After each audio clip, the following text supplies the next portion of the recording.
basically, what I wanted to address here was first starting why actually brains are important. What is there any change in the behavior of the system? If there is, why is it? And why just financial aids and everything else might be important, but is not enough and is not significant. So that was a kind of short summary of what I wanted to talk to you about. It's really important for us as Iranian living abroad. Although I'm living in Iran like since 3 months ago. As mentioned, I'm working as a management consultant at ITRC. But I still consider myself as an Iranian, as the diaspora, because I don't know how long that's going to last. And I've been living and working outside of Iran more than I've lived and worked in Iran. So what's important for us to kind of shape our future behavior and our future actions is to understand the very basic of the very importance of knowledge. Why is it important? And then to see what has been done in the past regarding diaspora in Iran. Why has it failed? And what can we do to correct it and to do something better? Everybody knows that science is important. Everybody knows that technology is important. I'm not just going to read it for you. Everybody knows what's the definition of science and technology. What I'm going to talk about is why these things are important for a civilization and for a society, and why a society or civilization cannot prosper or advance without paying ample attention to these two facts. What was very interesting for me was many people do not see the link between knowledge and civilization. Sometimes they take it as granted that many things that we have, everybody has. What's the role of knowledge here? For example, there's this table here, there's this microphone in my hand. They cannot link it to like 300 years ago, how the revolution how the industrial revolution in Europe started, what has led to all these inventions, what infrastructure were there and we're not like in Middle East, why did they advance, why didn't we, and what's our current situation, are we there, or is there still a lot to do? Like, I was in Lebanon like 2 years ago, and I saw these ancient buildings. You can see, you have seen a lot. We have Persepolis, Taht Jamshid, which is a very good example, but I didn't show that one because I took a picture of the museum that was there. I didn't see that in Persepolis, showing how they actually built this thing, which is amazing because you see, it took them hundreds of years to come up with this kind of architecture and to come up with a system how to basically move the stones that fall, how to put them together, and how to build that thing. Even with today's technology, it's not so easy to build such thing. And imagine they didn't have computers, they didn't have many things, they didn't have an industry, and how they built up something that long and that huge that could actually stay there. This is basically knowledge. Like, the keyword here is knowledge. Why? Somebody comes up with something small, they put it together, and then he tells the next generation how he did it.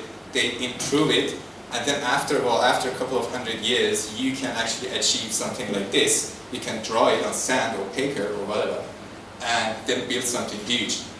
If you just get this building and don't get that knowledge of how it was developed and how it actually came to being, this is going to be a ruin, as it was like after Roman Empire is basically was destroyed. Another thing, another importance of knowledge, I say knowledge again as a keyword, is as you can see, many civilizations in the history, they were doomed because some other civilization attacked them. And I think at the time, for them, it was clear how important is knowledge. And the first thing they usually burned was the libraries, because libraries were basically the source of knowledge. It wasn't like today that you have like Google and everything, you can search everything, and you have the all knowledge in the world at your hand. Basically, that time you could burn a library and basically destroy civilization. Because after the library was burned, who's going to read what to be able to do something? So basically they were like put 300 years back, and then they had to start all over again. Another interesting thing, I was at the Deutsches Museum in Munich, and sometimes I thought we hear the history of science and the history of technology and everything, and we usually, at least it was my problem, I don't want to generalize, maybe you were wiser, I don't know, but for me, like 1700, 1800 was like these kind of, Western dates that there existed. We were there too, we had our civilization, everybody had it. They somehow advanced more, and then, we were behind, and now we're catching up. But sometimes it helps to see how much behind we were, and how much behind we still are due to this lack of knowledge. And if we can acknowledge this huge gap, maybe we can make better decisions, maybe we know our weaknesses better, maybe we can plan better.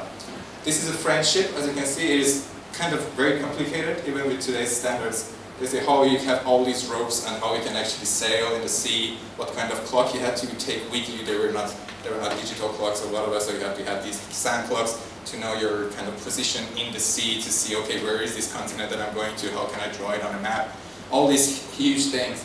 And basically this 1780, when they had this ship, it was Qajar dynasty, the kind of starting of Qajar dynasty.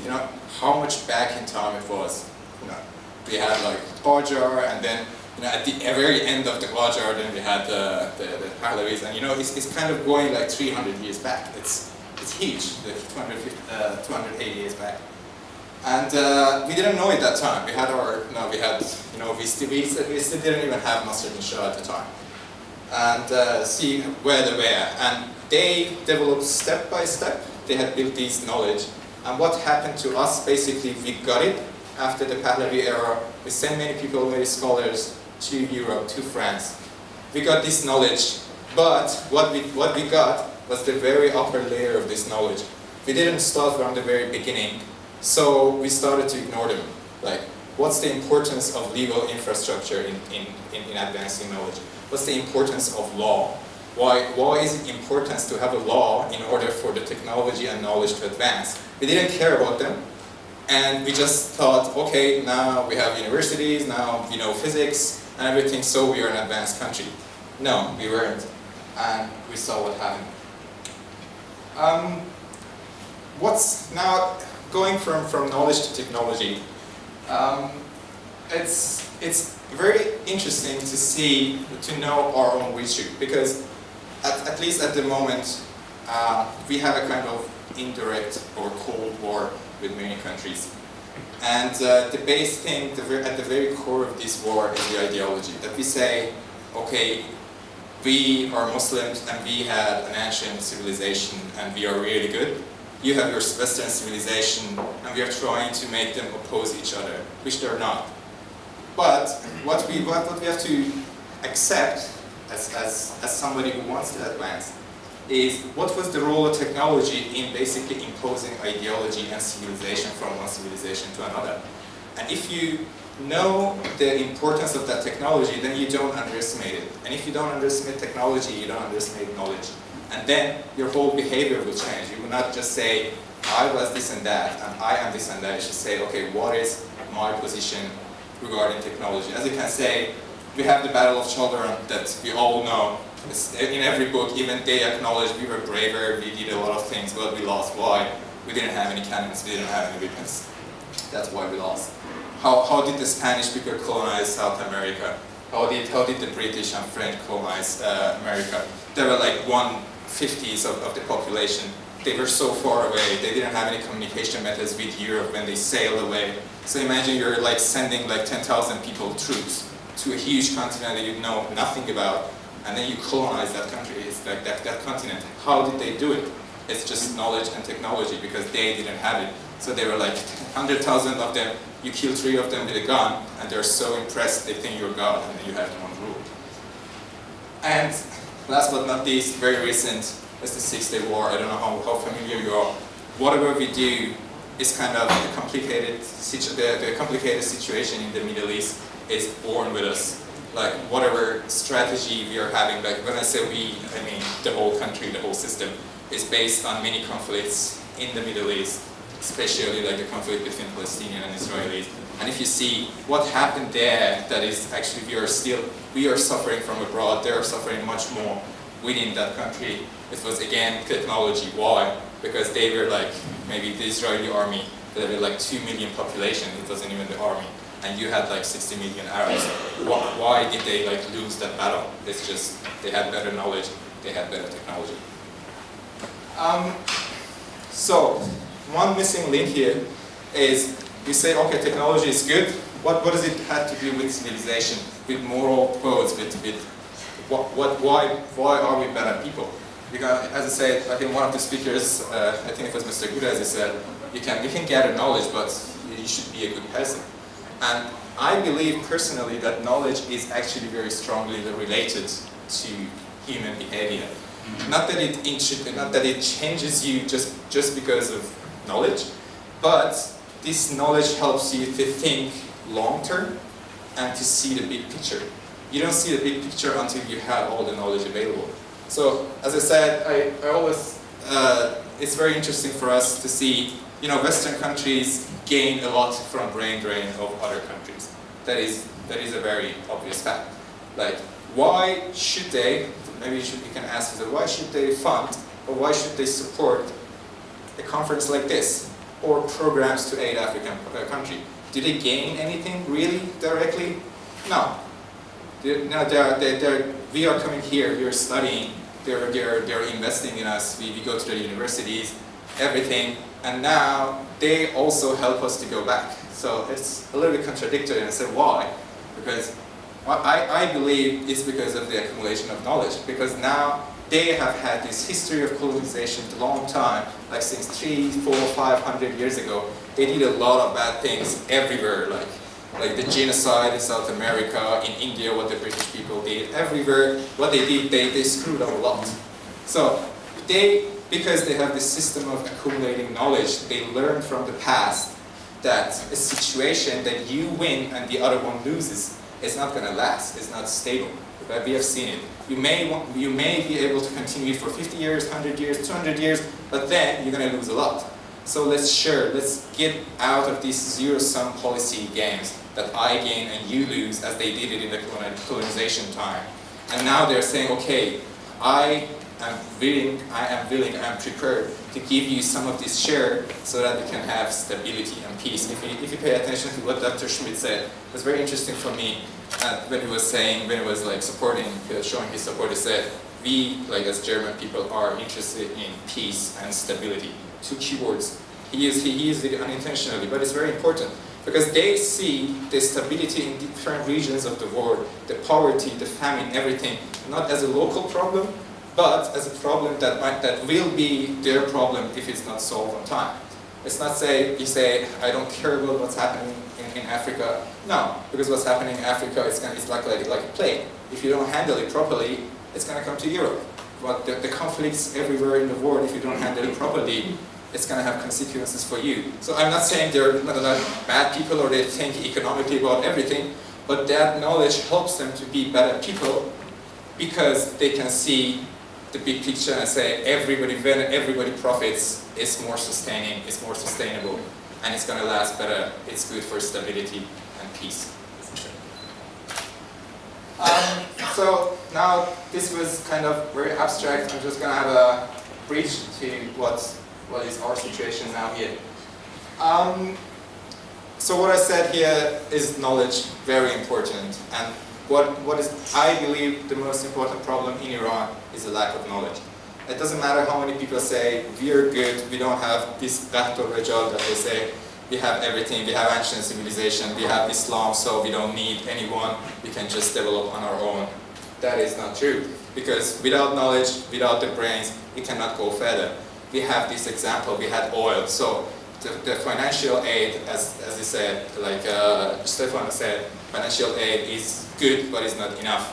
I think it's not even good if the knowledge is lacking. It could be counterproductive. If you give some people without good knowledge how to use something, some resources, it's actually going to make civil war worse. They're going to use it inappropriately, and it's going to actually cause more damage than that. So we thought we have oil at the beginning. So we thought our problems are solved, so whatever we want, we just buy. And then we saw what happened. Like it's like a plate. So what we need, complementary to financial aids, of course, is brains. And brains are missing in Iran hugely.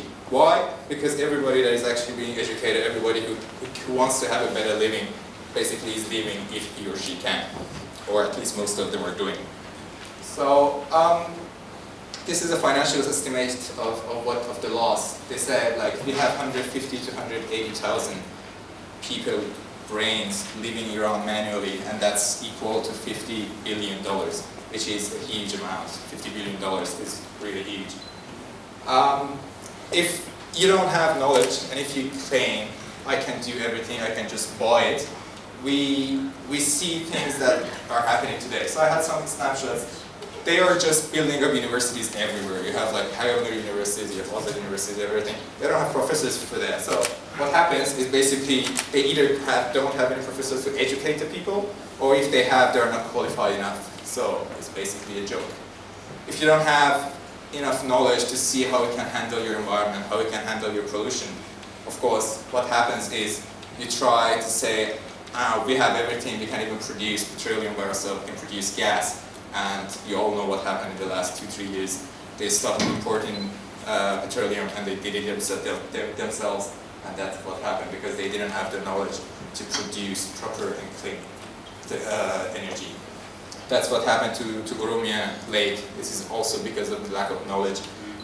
Oil cannot solve these problems for you. You should have the understanding. You should have the long-term thinking to see that the environment is important. And people don't know it, and the system doesn't know it. Why? Because people who know it, they have left.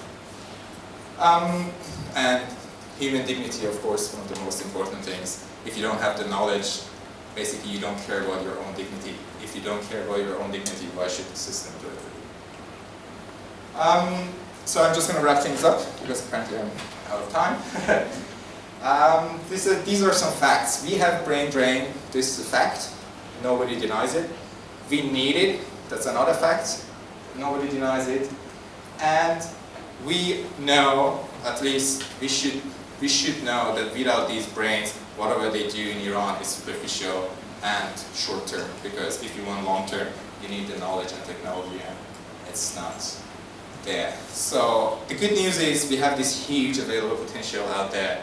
It's good, like I find myself considering the situation in the past 20-30 years in Iran, that is really good that good people, talented people left, because if they were there, they would have been either corrupted or ruined or depressed. Like, when you can't use your talent, it's just going to be ruined. So it's good that they were sent, we were sent abroad, some were safe and stable, so that we can learn more and we can flourish. So, but how can we use that? Another fact is that I show is many people cannot go back, and you cannot force them, and it's not correct to force them. Like, why should they go back if they have a better life here? Like, and the good news is they don't have to go back nowadays. Maybe they needed to do it like 20-30 years ago. But with today's technology, you can Skype, you can use all these conference tools. So basically, you don't have to physically be there in order to be able to contribute to the situation.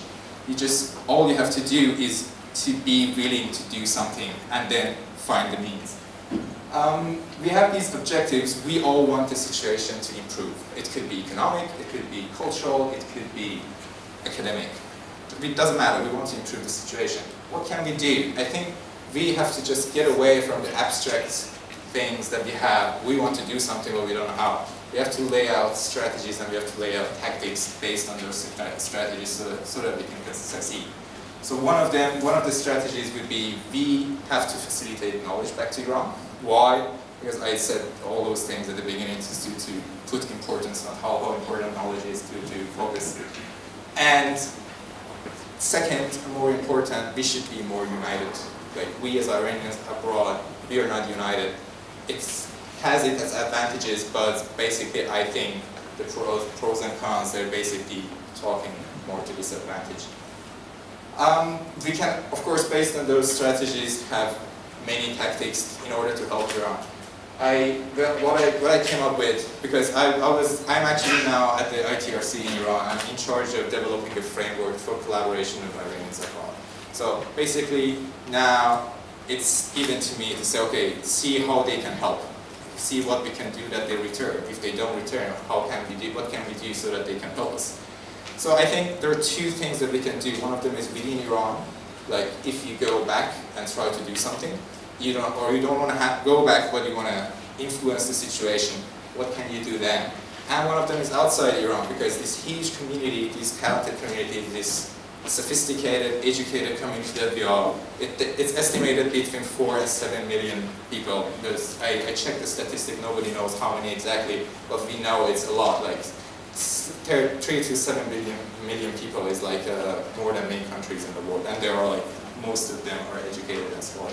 Without organization, they cannot do much. So basically, it's interesting for me to see we have all these good efforts. We have ISA, we have ISARA, we have VIHA, all these communities. It's good to know how much are they in contact with each other. Like, it's very good to start from the bottom, but this communication to know, like ISA knows what are the other ISAs in other cities. Like VIHA knows what are the other VIHAs in other countries in Europe.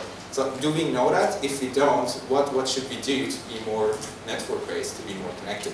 So that we can show more support. If we have more money, of course, we can do more.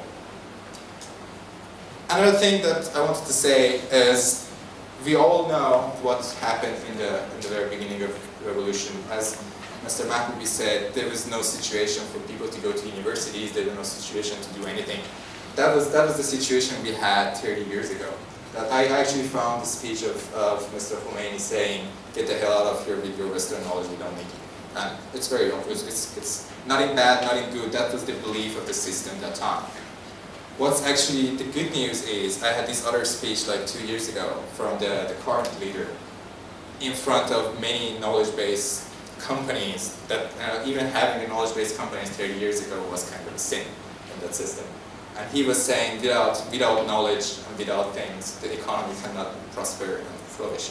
This might seem superficial, but this is a huge, huge progress within a system. Don't underestimate it. It's not a law or something. They have done a lot of trial and errors, and they have seen what has happened, especially during the last 8 years. That they thought with oil and with a lot of high oil price, they can do everything they want, and they saw that things got worse. And the good thing is they now know how important is knowledge, and how important are these scholars. So the behavioral system, for me, I've been living there for the last 3-4 months. I see the difference because I've been living there like until 10 years ago. I see that they respect, I see that they respect people who know stuff, and they don't care what you do. Because even my boss now, he's like, he's a very close aide to the Minister of ICT, and he really genuinely doesn't care what I do at home. If I think, if I drink, if I do, if I dance, whatever, what he expects from me is deliver and high quality work. And I do that, and we're both happy. You couldn't do that like 20 years ago, you couldn't do that 10 years ago because of this ideology. If you don't believe in this and that, we don't want you. We can come up on our own. But now the behavior is actually changing on a very large scale. So you can be a little bit more sure that if you know your job well, the other problems are not that significant that they were before. And because I have 1 minute, this is a summary of what I've come up with until now as a framework for collaboration for people who want to kind of contribute something in Iran. So what we had is, you can have ad hoc stuff when you go visit your family to do something, to have a speech at the university, to attend one meeting, to do these very, very short-term activities that might be able to help. Another one is a little bit less ad hoc, but short-term. Like if you can spend 3-4 months in Iran, you can do something, you can do consulting, you can have small projects. And the other one is a midterm. So what we did, we say, what can these Iranian people outside who don't want to come back and live in Iran do? How can they contribute? These are the categories that we had. You can be a speaker, you can be a consultant, you can be a PhD thesis advisor if you're a good professor outside of Iran. You don't have to be there to correct a paper or to give like advice to a student in Iran. You can just do it from there. You can be a manager if you want to be a little bit longer there. You can be a researcher, or you can be actually an industry kind of middleman, an industry bridge interface between some Iranian company and a company abroad. And the the various options. I'm actually trying from within because I see that I can do something from within the system. What I'm trying to do is convince them that it's a good framework, and then they have some rules and laws so that they can go ahead and implement this. And I would be happy to have your feedback on how practical it would be, or if I've missed anything, or if there are more opportunities to take advantage of. And for you, as people who cannot go back, is to be more organized. You can plan more, you can organize more, you can support yourselves and the others, and you can actually make all this potential into a harmony. Thank you very much. And